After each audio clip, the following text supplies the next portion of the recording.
नमस्कार। आज हम पॉलिटी देखेंगे, ठीक है। एंड पॉलिटी में फंडामेंटल राइट समाप्त हो चुकी है, नहीं, मूल अधिकार जो हमारा मौलिक अधिकार है उसके बारे में हमने जाना अच्छी तरह से। आप जाकर पिछली वीडियोस देखिए प्लीज़, आपको बहुत सारे नॉलेज हो जाएंगी, ठीक है। आज हम पॉलिटी में आर्टिकल 32 से 35 हो गया था वहाँ पे, नहीं, लास्टली, एंड जो लास्ट था।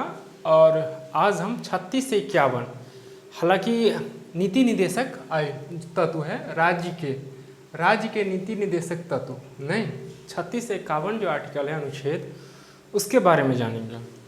इसमें हम 36 से 43 यानी कि 36, 37, 38, 39, 40, 41, 42, 43 तक ही समझेंगे, 43 तक। उसके बाद बाकी जो 8 बच जाता है 44, 45, 46, 47, 48, 49, 50 और 51, उसको अगली वीडियो में कवर करेंगे।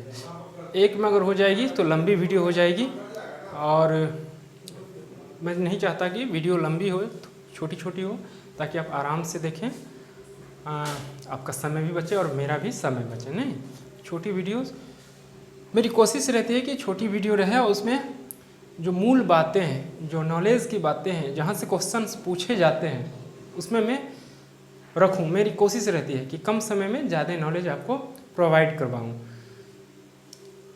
तो चलिए, ठीक है, आपको दूँ। तो शुरू करते हैं। राज्य के नीति निदेशक, देखिए नीति निदेशक ये जो है ना, नीति निदेशक ये भी जो है हमारे मूल अधिकार के ही तरह है। जो हमारा फंडामेंटल राइट था, मौलिक अधिकार, जो भाग 3 में पढ़े हैं, इसको हम भाग 4 में लीजिएगा। इसको राज्य के नीति निदेशक तत्व, नहीं, इसको इंग्लिश में बोलते हैं, पहले इसको समझ लीजिए। राज्य के नीति निदेशक तत्व, नहीं, यह जो लिया गया है ये भाग 4 से है। इससे पहले फंडामेंटल राइट हम पढ़ चुके हैं, वो 3 है। और ये जो है आयरलैंड से लिया गया था। जो नीति निदेशक जो आयोग है आयरलैंड से लिया गया था, और कहा जाता है कि आयरलैंड जो था वो स्पेन से लिया था, नहीं, और उस पर खुद मतलब वो बनाया था, ठीक है। इसको इंग्लिश में बोलते हैं DPSP, शॉर्ट में directive principles of state policy, directive principle of state policy, DPSP इसको शॉर्ट में बोलते हैं। यहाँ पे लिख दिया हूँ मैं, आपको दिखाई देती होगी, ठीक। तो नीति निर्देश की ज़रूरत क्यों पड़ी, पहले तो ये जानते हैं। देखिए, हमारा फंडामेंटल राइट, मौलिक अधिकार, वो हमारा मूल अधिकार है। अगर हम सारी बातें पढ़ चुके हैं, पिछली वीडियोस को ज़रूर देखिए। मैं हर वीडियोस में लगभग कहता हूँ ये बात है कि चीज़ें अगर आप क्रम से देखोगे तो अच्छी तरह से समझ में आएंगी चीज़ें, ठीक। तो नीति निर्देश जो तत्व है, इसको क्यों बनाया गया भाई? फंडामेंटल राइट्स तो है ही, तो फंडामेंटल राइट के अलावे और भी बहुत सारी चीज़ें हैं जो हमें ज़रूरत है, नहीं। तो क्या हुआ कि जब देश आज़ाद जब हुई तो उस समय मतलब उतना धन नहीं था हमारे पास, नहीं। तो जब कॉन्स्टिट्यूशन बना 1900 बनने से पहले 49 में तो लागू हुआ, 50 में 49 में बन गया था। तो कहा जाता है कि राज्य के नीति निदेशक था, तो ये हमारे BN राव साहब है, नहीं, वेनेगल नरसिम्हा राव, इसको क्या बोलते हैं, वेनेगल नरसिम्हा राव, ठीक। तो ये BN राव साहब जो थे ना, ये बहुत विद्वान थे। जितने भी हैं सबका बहुत ही योगदान रहा है कॉन्स्टिट्यूशन निर्माण करने में, ठीक। तो ये हमारे BN राव जो थे, ये कहें कि देखिए, एक तो फंडामेंटल राइट्स हैं ही, एक इसको भी रख लेते हैं। तो कहा इसको क्यों रखते हैं जब वो है ही? तो बहुत सारी चीज़ें हैं जो लोगों तक नहीं, मतलब उसको प्रोवाइड नहीं कराया जा रहा है, इसके माध्यम से प्रोवाइड होगी। लेकिन इसमें लगा दिए कि जो राज्य नीति निदेशक तत्व है ना, वो रहेगा फंडामेंटल राइट की ही तरह, जो हम इससे पहले पढ़े हैं उसी की तरह ये रहेगा, सारी चीज़ें, नहीं। लेकिन इसमें कोई ज़बरदस्ती नहीं होगा। आप ना सुप्रीम कोर्ट जा सकते हो, ना हाई कोर्ट जा सकते हो, और ना किसी पे दबाव डाल सकते हो कि भाई हमको ये नहीं दिया है, ये अधिकार है, लिखा हुआ है, ये मुझे मिलना ही चाहिए। ऐसी व्यवस्था नहीं थी, समझ रहे हैं ना आप? मतलब इस तरह की नहीं थी। तो कहा कि इस तरह की व्यवस्था, भाई जब इस तरह की व्यवस्था अगर नहीं हो तो फिर इसको लागू क्यों कर रहे हो। तो कहा गया कि जब अभी आज़ादी हुई, देश नई नई आज़ादी मिली थी देश को, तो उतना धन संपत्ति नहीं था। तो कहा कि ठीक है इसको रख लेते हैं, लेकिन मान लेते हैं कि हमारे पास है कोई चीज़, हमारे पास है और मैं आपको देना चाहता हूँ, लेकिन है तब, और मैं आपको देना चाहता हूँ, नहीं तब मैं वहाँ पर दे सकता हूँ। नहीं, नियम है लेकिन मैं चाहूँगा तब। अब मान लो मेरे पास है ही नहीं और आप कहोगे नहीं ये तो अधिकार है, नहीं ये तो मेरा अधिकार है, आप ये दो, और वहाँ पर है ही नहीं। तो इसलिए यह नियम लगाया गया कि अगर नहीं है मेरे पास तो मैं आपको कहाँ से प्रोवाइड कराऊँगा, नहीं कहाँ से दूँगा, लेकिन अगर आपके पास है तो वो उसको दीजिए। नहीं, तो यही है। उम्मीद है कि आप समझ रहे होंगे कि मैं क्या कहना चाहता हूँ। नहीं, तो यही राजनीति निदेशक तत्व, मतलब अगर हमारे पास सब कुछ, मतलब अगर जिस दिन ये सारी चीज़ें अगर वाकई लागू हो जाएगी ना, उस दिन हाँ अमीर गरीब ख़त्म हो जाएगा। मतलब रहेगा लेकिन देश बड़ी ही समृद्धि हो जाएगी, लोगों में आगे हो जाएगा, लोग सब आगे हो जाएंगे, बहुत आगे। खास करके गरीब को इसमें कहा गया है कि जो पॉवर्टी लाइन्स में जो है आते हैं उसको ये चीज़ प्रोवाइड कराने के लिए, लेकिन आप ज़बरदस्ती नहीं कर सकते हो। तो मैं कहने का तात्पर्य है ये इसलिए लागू किया गया कि जब मेरे पास यानी कि गवर्नमेंट के पास वो चीज़ आ जाएंगी, चाहे रहेंगी, और उसकी इच्छा है कि यहाँ पे ये कमज़ोर वर्ग का है, चाहे ये राज्य कमज़ोर है या वो क्षेत्र कमज़ोर है, कुछ भी, तो उसको हम क्या कर सकते हैं, दे सकते हैं। लेकिन आप ज़बरदस्ती नहीं ले सकते हो, ज़बरदस्ती कुछ नहीं कर सकते हो कि ये मुझे चाहिए, ये अधिकार है, ये कुछ नहीं। इसीलिए नीति निर्देशक तत्व बनाया गया कि भाई अगर आपके पास है तो कर दो इसको, नहीं तो इसलिए अब कहा गया कि अब मान लो कोई सरकार जिसके पास है भी और नहीं भी दे रहा है, नहीं तो आप कुछ नहीं कर सकते हो, वो उसकी मर्जी पर रखा गया है। नहीं, चलिए, तो यही थी, इसीलिए नीति निर्देश राज्य के नीति निर्देशक तत्व को लागू किया गया। नहीं, ये कहाँ से लिया गया है, आयरलैंड से लिया गया है। आयरलैंड स्पेन से लिया था। 36 से 51 है, जिसमें 36 से हम 43 तक हम पढ़ेंगे। इसको इंग्लिश में directive principles of state policy, short में DPSP बोला जाता है। ठीक, अच्छा, इसके बाद आते हैं BR अम्बेडकर साहब। उन्होंने कहा कि ये लोक कल्याण के लिए सही है। मैं भी कहा हूँ नहीं कि अगर सारी चीज़ें अगर प्रोवाइड मतलब हमारे पास अवेलेबल है तो हम उसको दे सकते हैं, नहीं लोगों की मदद कर सकते हैं। तो इसीलिए लोक कल्याण के लिए ये किसी ने कहा था कि लोक कल्याण के लिए नहीं, पीपल वेलफेयर नहीं, लोक कल्याण के लिए ये सर्वाधिक महत्वपूर्ण है। तो डॉक्टर BR अम्बेडकर साहब। ठीक, अगला है KT शाह। KT शाह, खुशहाल तलकसी शाह, नहीं इसको बोलते हैं खुशहाल तलकसी शाह। जितने भी विद्वान थे ना, इन सब का बड़ा ही महत्वपूर्ण योगदान रहा है संविधान बनाने में। समझ रहे हैं ना, एक आदमी नहीं बना सकता संविधान, बहुत सारे लोग बड़े बड़े विद्वान बैठे थे, उसके बाद ये बनी। ऐसे नहीं 2 वर्ष 11 महीना 18 दिन लग गया। ठीक है, KT शाह नहीं, तो KT शाह जो थे वो कहें कि ये एक चेक की तरह होगा। क्या कहें कि चेक की तरह होगा, जिसपे आप चेक तो भर सकते हैं लेकिन पैसा जो देगा वो गवर्नमेंट अपनी मर्जी से देगा। समझ रहे हैं ना, मतलब आप ना कोर्ट जा सकते हो ना उस पर दबाव डाल सकते हो, कहीं पर भी नहीं। तो इसीलिए कहा गया, KT साहब बोले कि एक चेक की तरह रहेगा, बैंक भरेगा जितना उतना ही आपको मिलेगा, आप खुद से भर के इतना डिमांड करके ले लोगे वैसा नहीं होगा। अब समझ रहे हो, तो ये एक चेक की तरह किसने कहा, KT शाह। ठीक है, आप चलते हैं अनुच्छेद की ओर बारी बारी से। अनुच्छेद 36,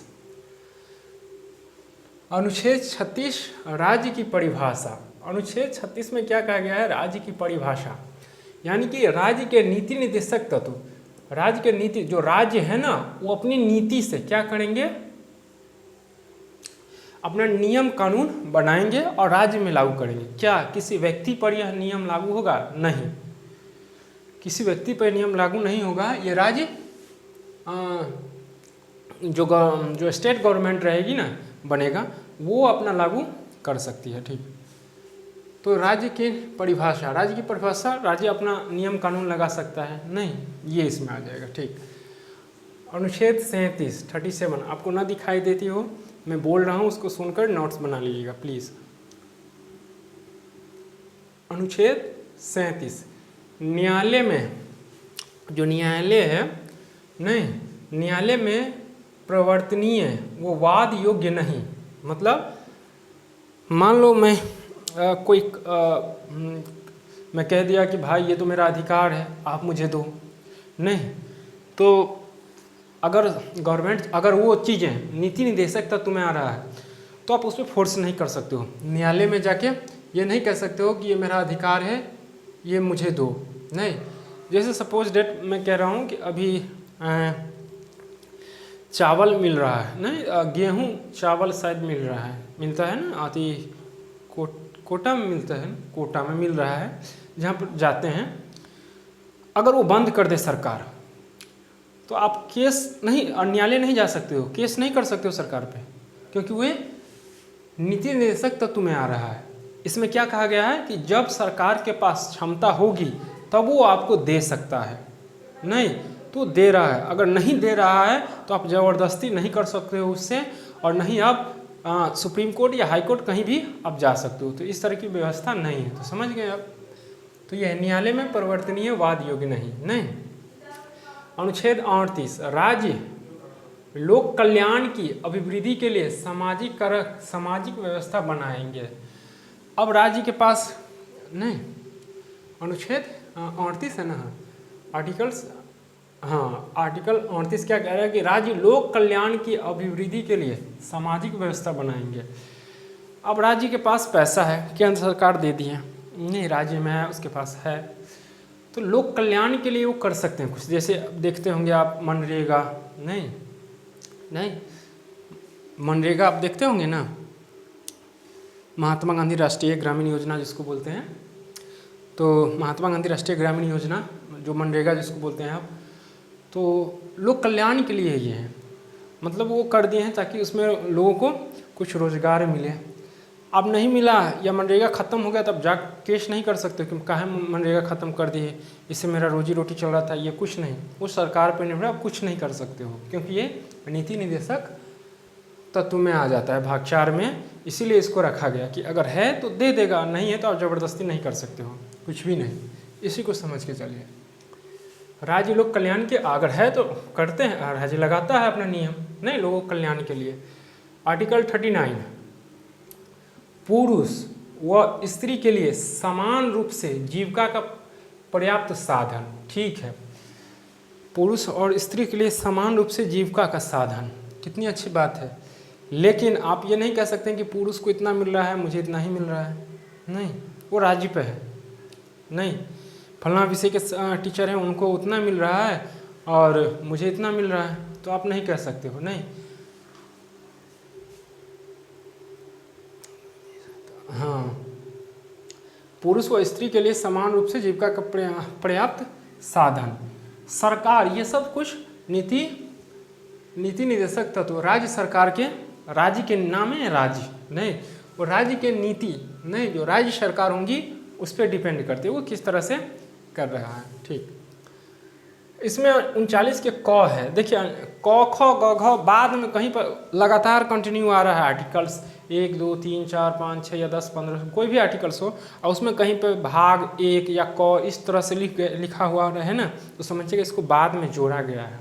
नहीं, जो कंटिन्यू आ रहा है बीच में कहीं पे घुस जाता है, समझिए कुछ न कुछ है, तो समझिएगा इसको बाद में जोड़ा गया है। ठीक, तो 39 के क में कहा गया कि समान न्याय और निःशुल्क विधि सहायता। 39 पुरुष और स्त्री के लिए समान रूप से जीविका का पर्याप्त साधन हो। 39 को समान न्याय और निःशुल्क विधि सहायता, मतलब समान न्याय हो और निःशुल्क विधि सहायता हो। ये भी ठीक है कि जो राज्य हो क्या करे, समान न्याय करती है, और निःशुल्क विधि सहायता, जैसे बच्चे को पढ़ाते हैं ना, तो 6 से 14 वर्ष के बच्चे सब जो है उसको निःशुल्क विधि सहायता, उसको मतलब पैसा नहीं लो। और भी बहुत सारी चीज़ें हैं जो जहाँ पर राज्य को लगे कि भाई एक से पैसा क्यों ले कोई खेती वगैरह हो गया उसमें कोई प्रॉब्लम आ जाती है तो आप जाके क्या करो, किसी दरोगा के पास जाओ, तो दरोगा अगर ईमानदार होगा तो वो कर देगा, नहीं तो आप उस पर फोर्स नहीं कर सकते हो, क्योंकि ये किस में आ जाता है, नीति क्या कहते हैं उसको, समान न्याय और निःशुल्क विधि सहायता। हाँ, इसमें आ जाएगा 39 के क में, ये 39 आर्टिकल 39 के क में आ जाएगा, तो इसलिए आप नहीं जा सकते हो। ध्यान रहे 36 से 51 जितनी भी चीज़ें हैं राज्य की नीति निर्देशक है नहीं। उसके बाद हम पढ़ेंगे कुछ इम्पोर्टेंट्स आर्टिकल्स, वो बाद में चर्चा करेंगे, उधर नहीं जाना चाहूँगा, ठीक है। फंडामेंटल राइट्स को आपको याद रखनी है, जो आपका मूल अधिकार, इससे पहले जो पढ़े हैं हम भाग 3 में नहीं, वहाँ पर आपका मूल अधिकार बनता है, वहाँ पर आप सुप्रीम कोर्ट हाई कोर्ट में जा सकते हो, लेकिन यहाँ पे नहीं। अगर वहाँ उससे रिलेटेड कोई प्रॉब्लम आती है नहीं और आपका पक्का अधिकार है मौलिक अधिकार से, तो वहाँ पर आप जा सकते हो। लेकिन राज्य के नीति निर्देशक तत्व में जो बातें कही गई है 36 से 51 तक में, उसमें वो राज्य सरकार पर ही लागू होती है, वो आप उस पर फोर्स नहीं करके उससे नहीं ले सकते हो, आप ज़बरदस्ती कुछ नहीं कर सकते हो, समझ रहे, ये सब उन पर निर्भर है, वो चाहे तो करे ना चाहे तो ना करे, इसको आप ध्यान रखिएगा, ठीक है। 40 ग्राम पंचायत का गठन। ग्राम पंचायत का गठन, इस पर एक अच्छी कहानी है। कहा जाता है कि ग्राम पंचायत जो था ना, वो महात्मा गांधी और डॉक्टर BR अम्बेडकर साहब के बीच कुछ बातें हो गई थी। महात्मा गांधी चाहते थे कि ग्राम पंचायत आए और BR साहब चाहते थे कि नहीं, अगर इसको लागू कर देंगे तो फिर मुखिया उखिया के चुनाव कराना पड़ेगा नहीं, और फिर जो केंद्र पैसा देगी वो मुखिया खा लेगी। लेकिन महात्मा गांधी का कथन था, वो कहते थे कि देखो, अगर केंद्र 100 रुपया देती है, सपोज डेट 100 रुपीज़ वो पे कर रही है, तो अगर पे कर दी तो 50 रुपया मुखिया अगर खा लेता है आते आते, मान लेते हैं 50-30 रुपये बच गया, तो कम से कम 200 रुपया का तो काम होगा नीचे में। अगर 100 रुपया आ रहा है तो आते आते कितना भी खा ले 200 रुपया का तो काम होगा नीचे आके, मतलब पंचायत में 200 रुपया तो पहुँचेगा, जिससे कोई काम वगैरह होगा नहीं, जिससे लोगों को फ़ायदा मिलेगा। तो मतलब सहमत नहीं थे BR अम्बेडकर साहब, यही पर कुछ बातें चल रही थी। फिर सब विद्वान सब थे, एक पे राजेंद्र बाबू आए और कहें कि जो प्रेसिडेंट थे फर्स्ट इंडिया के, डॉक्टर राजेंद्र प्रसाद, कि ऐसा करते हैं कि ग्राम पंचायत का गठन तो कर देते हैं इसमें, लेकिन आर्टिकल्स कितना है 40 में आर्टिकल 40 ग्राम पंचायत, ठीक है, लेकिन ये राज्य पे छोड़ दीजिए। अब क्यों इतना टेंशन ले रहे हैं, नहीं, जहाँ की राज्य सरकार चाहेगी इसको लागू करेगी, और नहीं मन है तो नहीं कर सकती है, ठीक है, वो उस पर छोड़ दीजिए, क्यों टेंशन ले रहे हैं। और ये नीति निर्देशक में आ जाता है नहीं, तो क्या बात तो सही है, नहीं तो आप देखोगे कि हर राज्य में ये लागू नहीं है ग्राम पंचायत, सरकार की मर्जी है तो लागू करते हैं, नहीं मर्जी है तो नहीं लागू करते। अगर उसे लग रहा है कि इससे फ़ायदा होगी, गांव तक जाएगी सब कुछ, गांव में भी इससे सुविधा मिल सकती है, तो वो लागू करता है। अब बाकी अगर ऊपर से ही काम हो जाता है, जैसे DM ही कर देता है या कुछ और जो लोग होते हैं मंत्री कोई कर देते हैं, तो इसकी ज़रूरत नहीं है। तो दिल्ली सब में देखोगे ये सब नहीं है। ग्राम पंचायत का गठन जो पहली बार हुआ था 2 अक्टूबर को, गांधी जी के जयंती में हुआ था ना, और कौन राज्य था, राजस्थान शायद, 1 मिनट,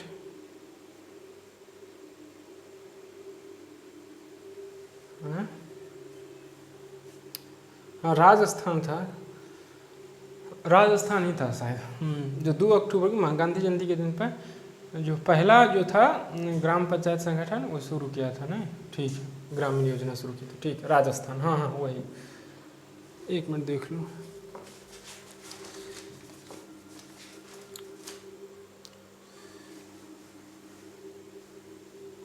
नहीं मिल रहा है, छोड़, वही था राजस्थान, ठीक है, ग्राम पंचायत का गठन, ठीक है, तो समझ गए ना, इसलिए ग्राम पंचायत का गठन हुआ। चलिए अगला है 41, कुछ दशाओं में काम, शिक्षा और लोक सहायता पाने का अधिकार।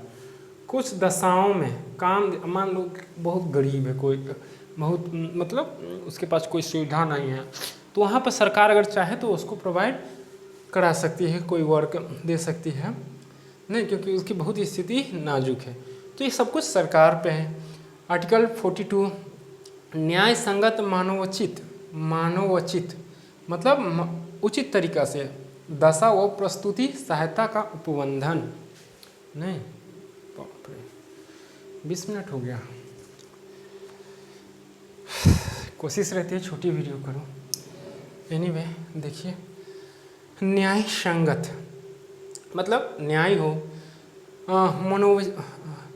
मानवोचित दशा वो प्रस्तुति सहायता का उपबंधन। देखिए अब कोई जॉब में है, कोई उसकी अचानक से तबीयत खराब हो जाती है नहीं, या ऐसे समझिए कोई महिला है, प्रेग्नेंट है, डिलीवरी होने वाली है, तो उसकी मनोचित दशा को देखकर क्या करेंगे, उसको 10 दिन के लिए छुट्टी दे देंगे नहीं, 15 दिन के लिए छुट्टी दे देंगे, 20 दिन के, जितनी भी दिन हो, जिससे वो बढ़िया से सब कुछ हो जाए, उसके बाद कंफर्टेबल होकर वो आराम से अपने नौकरी पर फिर से आ सके नहीं। तो वैसी विधि व्यवस्था राज्य सरकार कर सकती है ना, न्याय संगत मान उचित दशा देखकर प्रस्तुति सहायता का उपबंधन कर सकता है। अब इसमें कुछ भी आ सकता है, जरूरी नहीं कि यही वाली बात, किसी की भी कोई भी दशा हो सकती है ना किसी की, तो उसकी दशा देखकर वो चीज़ कर सकता है। ठीक, लास्ट 43 कर्मकारों यानी कि जो काम करने वाले लोग हैं नहीं, कर्मकारों के लिए निर्वाह मजदूरी आदि, मैं बोला हूँ ना मनरेगा वाली बात, वही आ जाएगी इसमें भी। अब जो काम करने वाले हैं निर्वाह मजदूरी आदि नहीं, उसको भाई कोई इतना वेतन दो कि जिससे उसकी जीवन निर्वाह हो सके नहीं। ये कह रहा है ये बातें कि कम से कम 30,000 35,000 किसी को अभी के युग में कम से कम तो 30-35 होनी चाहिए नहीं आम आदमी की, तब जाके उसके जीवन थोड़ी बहुत अच्छी से चल सकती है नहीं। तो ये होनी चाहिए, लेकिन ये सरकार पर निर्भर है नहीं, वो चाहे तो कर सकते हैं, अगर उसके पास वैसी सुविधा है, वैसी आर्थिक व्यवस्था है, अर्थ है, उसके पास धन है, तो वो कर सकती है नहीं। तो ये सारी चीज़ें यही थी। आगे हम अगले दिन 43 हुआ है, उसके बाद 44 से लेकर 51 तक करेंगे। वीडियो कैसी लगी अपनी सुझाव प्रतिक्रिया जरूर दीजिएगा, एंड लाइक शेयर सब्सक्राइब कीजिएगा ताकि अगली वीडियोस की नोटिफिकेशन आप तक पहुंच सके। तो मिलते हैं अगली वीडियो में। नमस्कार।